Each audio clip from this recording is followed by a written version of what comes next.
Cuéntanos, ¿te gustaría aprender mucho más sobre las estafas que hay en los mercados financieros? ¿Sabías que los fraudes nos pueden enseñar muchísimo, muchísimo, no solamente de finanzas e inversiones y a protegernos, sino que realmente cómo funcionan las personas, las empresas y cómo se mueve este de las inversiones? Así que quédate aquí porque en el episodio número 121 te contamos todo sobre el caso La Polar. Hola amigos de Inversapiens, ¿cómo están? Bienvenidos a el podcast de inversiones donde nuestro propósito es ayudar a que tengan una mejor relación con el dinero y que a través de eso tengan una vida más tranquila, más segura, compartan más con tus seres queridos y hagan más de lo que te gusta. Ese es nuestro propósito y para eso estamos aquí. ¿Recuerdas visitar nuestro sitio www.inversapiens.com? Ahí vas a encontrar una pestaña que se llama Kit Gratuito.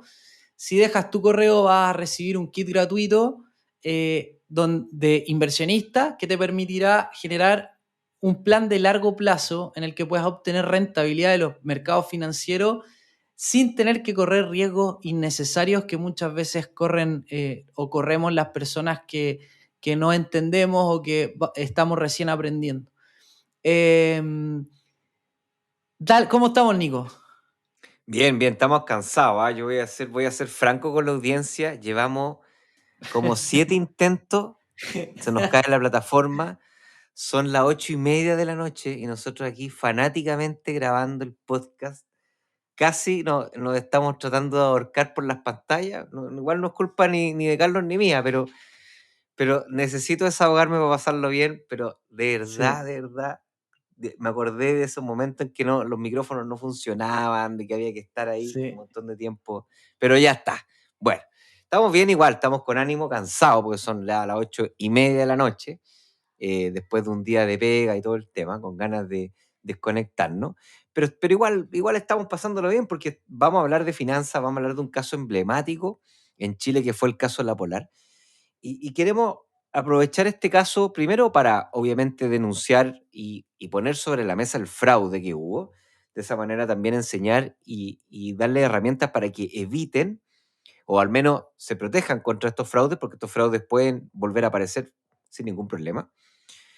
Y segundo, es para que aprendamos finanzas, ¿ya? Y aprendamos cómo funcionan los negocios, cómo funcionan los mercados financieros y entendamos este concepto que en finanzas se ocupa mucho, que son las distorsiones de mercado Sí. que hacen que las cosas no funcionen como se planificaron que deberían funcionar. Muchas veces la gente le echa la culpa al sistema, le echa la culpa a los políticos, le echa la culpa porque las cosas no funcionan y no resuelven los problemas como lo deberían hacer, pero la verdad es que muchas veces la culpa la tiene la ciencia, y es que creó la solución basándose en supuestos que no se cumplen. Y vamos a hablar un poquito de esas imperfecciones de mercado. El caso de la Polar, yo creo que deja varias enseñanzas. Las vamos a ir revisando en el camino, en el transcurso del episodio. ¿Por qué se nos ocurre hacer estos hechos históricos, en este caso nacional, pero hay casos a lo largo de todo el mundo? Se nos ocurre porque cuando hemos hecho otros episodios de este estilo, por ejemplo el que hicimos de la crisis subprime, la verdad que a la gente le gustó mucho y creemos que de la historia se puede aprender mucho, de la historia tanto a nivel global como la historia de casos particulares. El caso de la Polar es emblemático lo vamos a ir viendo con el profe, que es experto en el caso y en el tema, pero es impresionante cómo todos los involucrados, que eran personas con estudios, con cargos súper importantes de diferentes empresas, porque estaba involucrado hasta la empresa auditora, que es Pricewaterhouse, una de las empresas top a nivel mundial de auditoría financiera. Entonces, ¿cómo pueden estar incluso en un ambiente top, todos involucrados en hacer las cosas mal y terminar perjudicando a los accionistas minoritarios, también a los accionistas mayoritarios, que puede ser? Yo ahí no lo entiendo mucho, pero esto era más de los managers, más de los gerentes, no tanto de los accionistas, porque un dueño no quiere que hagan eso con su empresa, así que termina perjudicando a los accionistas mayoritarios, minoritarios y a los clientes de la Polar, que le estaban cobrando intereses eh, de otro planeta, estratosférico. Un robo con cuello y corbata, podríamos decirlo. Así Exacto. que, ¿cómo podemos empezar, por Nico? Sí, mira, lo primero es que, es que la gente entienda desde dónde viene el problema. Y el problema viene desde la naturaleza del ser humano, ¿ya?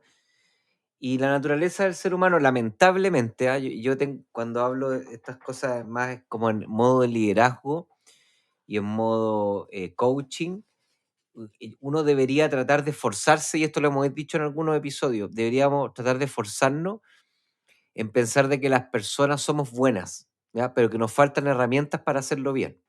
¿Ok? Y no, y no que somos malos por naturaleza. ¿Ok? Entonces, acá lo que dice la literatura financiera es que los seres humanos somos malos per se, ¿ya? Y que tenemos que tener los incentivos y los castigos correctos para portarnos bien. Entonces, Vale. nos lleva a una literatura financiera que se llama Problemas de Agencia, que tiene que ver con un problema de contrato. O sea, hay un principal, que es el jefe, que tiene que contratar a un agente, que sería en este caso el colaborador, y lo contrata para que el colaborador represente sus objetivos, sus intereses dentro de la organización, ¿ya? O sea, el principal tiene intereses y contrata a la gente para que la gente haga cosas representando los intereses del principal.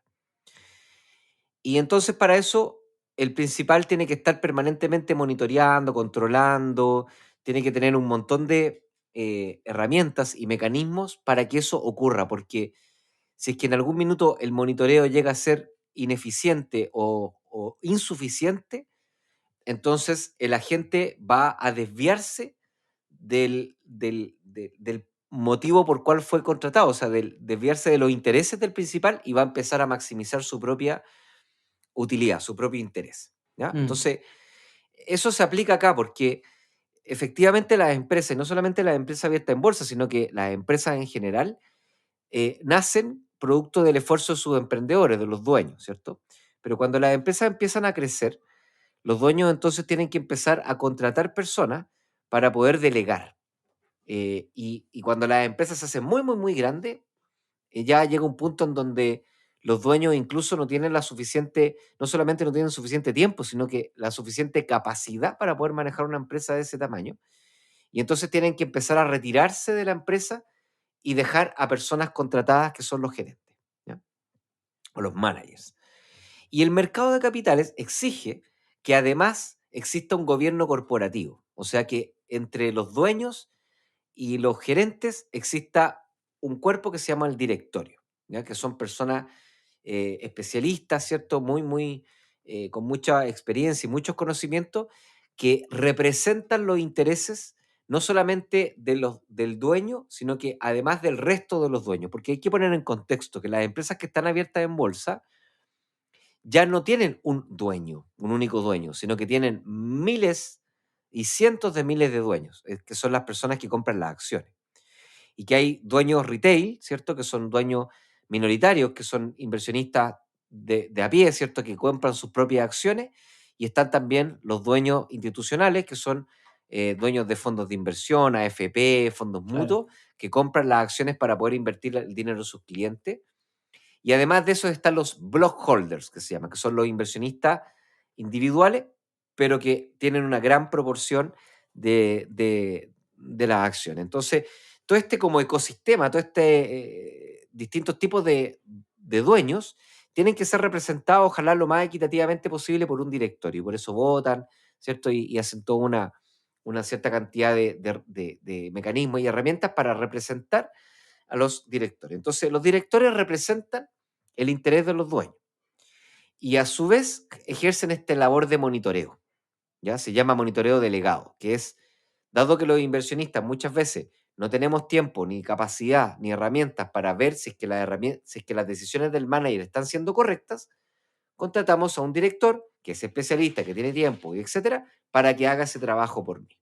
Mira, este tema es una controversia internacional, ¿ah? El tema de las Big Four, que se llaman las grandes cuatro, que son las auditoras internacionales, Pricewaterhouse y todas estas. Deloitte, Esto es, Carlos, como si nosotros tuviésemos que jugar un partido, ponte tú, un partido de tenis, y uno de nosotros tuviese que pagarle al árbitro su sueldo. O claro. sea, de verdad que esto es un problema grave, y esto es mundial, no es de Chile. O sea, una de las grandes críticas que tiene el sistema financiero que no ha podido resolver es que las mismas empresas le pagan a la auditoría, a las Claro. auditores. Entonces, eso obviamente te genera un incentivo a A tratar no bien al ser, cliente, po. a tratar bien al cliente, porque imagínate, le mandáis un auditor pesado que además le da con todo, etcétera, etcétera, te quedáis sin cliente. Entonces, ahí hay presiones comerciales que son importantes y efectivamente, o sea, podemos pensar que un director de la época, ¿cierto? En realidad no tenía los incentivos, no tenía las suficientes pérdidas como para poder realmente hacer la pega con cuidado y a conciencia. Pero no podemos pensar que un auditor y de tamaña empresa no iba a ser capaz de poder mirar esto. O sea, esto también responde a que generalmente los auditores o estas empresas de auditoría están muy enfocadas a la parte financiera tal vez y van desconociendo otras áreas legales. Yo también quiero pensar de que efectivamente veían estas repactaciones y nadie se preguntó, oye, ¿y estas repactaciones cómo las hacen? Y explíquenme, Claro, muéstrenme las ¿cachai? grabaciones, la Muéstrenme evidencia la de que el cliente estuvo grabación, aquí. ¿cachai? Porque tampoco, antes de esa época, tampoco se hablaba demasiado de esto de que la repactación unilateral era ilegal, ¿cachai? Entonces, son cositas que fuimos aprendiendo después. Y esto es como decimos en la finanza, mirar la historia demasiado tampoco sirve porque no podéis vivir la vida mirando por el espejo retrovisor. Eh, de todas maneras, creo que igual, o sea, con el profesionalismo, con las platas que hay de por medio, claramente hubo dolo. Probablemente también hubo pagos de por medio que nunca se Sí, pudieron acreditar. Pero lo que sí sabemos es que el gerente general, que después era el presidente del directorio, y toda la línea de gerentes tenían acciones y que las vendieron justo antes de que esto estallara. Entonces, claro. claramente ellos estaban concertados de todo lo que estaba pasando. Y habían cosas raras, o sea, habían historias de, por ejemplo, habían historias de cosas muy raras, de inversiones, por ejemplo, en las plantas de la Polar, que eran estas bodegas que tenían por acá por Renca, parece que tenían las bodegas, que tenían cuestiones así como salones de belleza, ¿cachai? Cuestiones muy raras que hacían los gerentes con base a la ganancia de los inversionistas. Entonces, Claro. hay una gran lección que queda después de esto y que me gustaría que quedara como una parte importante del episodio, y es que todas las empresas que tienen acciones tienen riesgos, ¿ya? Pero esos riesgos se pueden descomponer en dos grandes categorías de riesgo: el riesgo de mercado y el riesgo, se llama riesgo idiosincrático, ¿ya? Una palabra muy rara, pero así se llama, riesgo o riesgo individual. ¿Qué es lo que es el riesgo? Vamos a partir por el riesgo de mercado, que es el más fácil. El riesgo de mercado es cómo le va a ir a la empresa determinado por factores externos de la macroeconomía, que en finanzas le decimos el ciclo económico, ¿no? O sea, que está compuesto por la inflación, el crecimiento económico, el empleo, las inversiones, todas estas majamamas de factores macroeconómicos, de variables macroeconómicos, determinan el ciclo económico que está viviendo la economía. ¿Ya? Y ese ciclo económico le impacta a todas las empresas. O sea, cuando estamos en un ciclo de expansión, todas las empresas venden más. Cuando estamos en un ciclo de contracción, todas las empresas venden menos. Y eso se llama como, entre comillas, se llama riesgo de mercado, ¿ya? Y es básicamente que las acciones caen de precio en los ciclos de recesión y suben de precio en los ciclos de expansión. Y, y no tienen mucha culpa porque, bueno, nada, pues son parte de la economía, o sea, no hay mucho, no están muy determinadas por sus propias decisiones. Pero hay otro factor que está determinado por sus propias decisiones, que se llama el riesgo idiosincrático. que en este caso, por ejemplo, en la Polar, era que los gerentes estaban robando, se estaban organizando para poder hacer malas prácticas que hicieran subir el precio, estaban vendiendo las acciones antes de que... Todas estas malas prácticas, ¿ya?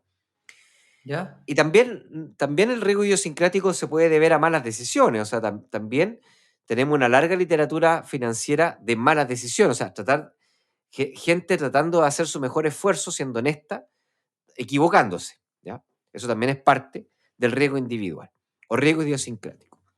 Entonces, cuando tú inviertes en una acción solamente, tú estás invirtiendo en riesgo de mercado y riesgo idiosincrático. Y estás esperando ganar una rentabilidad, que es la rentabilidad que en promedio se gana un inversionista ¿Ya? de renta variable. Si tú inviertes en bien diversificado, o sea, inviertes en varias empresas, vas a empezar a hacer algo que se llama el efecto de la diversificación, que es disminuir tu riesgo como inversionista. ¿Por qué? Porque te vas a quedar con el riesgo de mercado, que es el riesgo que entre todas comparten, porque son todas partes del mercado. Pero así como una empresa lo hace bien, o sea, lo hace mal, perdón, que sería su riesgo idiosincrático negativo, hay otra empresa que lo hace bien, que sería un riesgo idiosincrático positivo. Entonces, mientras más acciones tú tengas dentro de tu portafolio, tienes más posibilidad de que entre ellas se vayan eneteando, o sea, se vayan compensando. Y de esa forma, al irse compensando, te va quedando solamente el riesgo de mercado. Y vas a estar postulando a la misma rentabilidad, porque vas a estar invirtiendo en el mercado de renta variable igual. Entonces, quiero que la gente entienda que invertir mal diversificado es primero que nada, una mala decisión. Y segundo, una decisión muy ineficiente, porque te está ganando la misma rentabilidad que se gana otro que participa del mercado, pero asumiendo el doble de riesgo. ¿Ya? O sea, es como ir a la misma discoteca o al mismo cine, pero pedir, por favor, yo quiero pagar 2 entradas. No, no, pero ¿para qué quiere pagar 2 entradas si viene solo? No, pero es que yo quiero pagar 2 entradas. Así de irracional soy. Entonces, cuando las personas tomen la decisión de invertir en una acción, es como si fueran a bailar y pagaran 2 entradas a pito de nada. ¿Ya? Entonces, lo que les quiero explicar acá es que estas cosas nos permiten entender que no podemos entrar a invertir de forma mal diversificada porque nos exponemos al riesgo idiosincrático de la acción. Y Mm. esto pasó con LAN, con la Polar, ha pasado y va a seguir Hay, hay, Vapore, hay casos eh, emblemáticos en el mundo. Enron, o sea, El y Banco suma y Barings. sigue, suma y sigue, suma y sigue. Y van a seguir existiendo. ¿Por qué? Porque el ser humano se las va arreglando para poder ir encontrando, ¿cierto? Las ineficiencias de mercado, las fisuras del mercado, para poder hacer estas trampas, estos engaños y poder extraer el máximo beneficio. Si bien es cierto, los mercados cada vez se han ido sofisticando, lo han hecho mucho mejor, pero todavía siempre está abierta la posibilidad. Entonces, nunca, nunca, nunca, nunca hay que invertir mal diversificado, porque si no es como si fueras al cine y pagaras el doble por recibir exactamente el mismo Sí. beneficio. Nico, dos cosas antes de despedirnos. Una que se me olvidó cuando estaba hablando de mi amigo que quería invertir en la TAM cuando cayó a 1000 o 2000 por el coronavirus. Yo le dije, invierte en el ETF Jets, que invierten en la industria de la aerolínea y tienen muchas aerolíneas. Entonces, si alguna quiebra, no pasa nada porque hay otras que se van a recuperar. No creo, me acuerdo que lo hablamos en esa época, Nico, y era, no creo que la industria de la aerolínea desaparezca, po. Si no han inventado un cohete para teletransportarse todavía. Al día de hoy, la TAM está entre 200 y 300 pesos. La verdad, no lo he visto en las últimas 2 semanas, pero estaba como en 250 por ahí. O sea, perdió un 10%, o sea, cayó 10 veces del valor de 2.000 pesos, mientras que Jets con el coronavirus cayó a $10. Hoy día está en 20 más o menos, pero llegó a estar en 30. ¿Ya? Ese es el poder de la diversificación. Ahí con un ejemplo concreto en el que se puede ver lo que hablaba Nico del riesgo de mercado y el riesgo idiosincrático. Y lo último es, como dato relevante, el precio de la Polar al día de hoy está alrededor de 11 pesos. 60, 11 pesos, sí. 11 pesos. 11 pesos. 11 pesos. Ahí Impresionante. quedó, po. Ahí está la No, claro, pérdida de valor. hay varias cosas que pasaron después, no las vamos a hablar ahora, pero hay varias cosas que pasaron después. Sí, Después empezó a dividirse la acción, empezaron a claro, pagarse hubo split. las deudas y un montón de cosas que la tienen ahí, pero en definitiva, más que el valor de hoy día, hay que entender de que nunca se recuperó.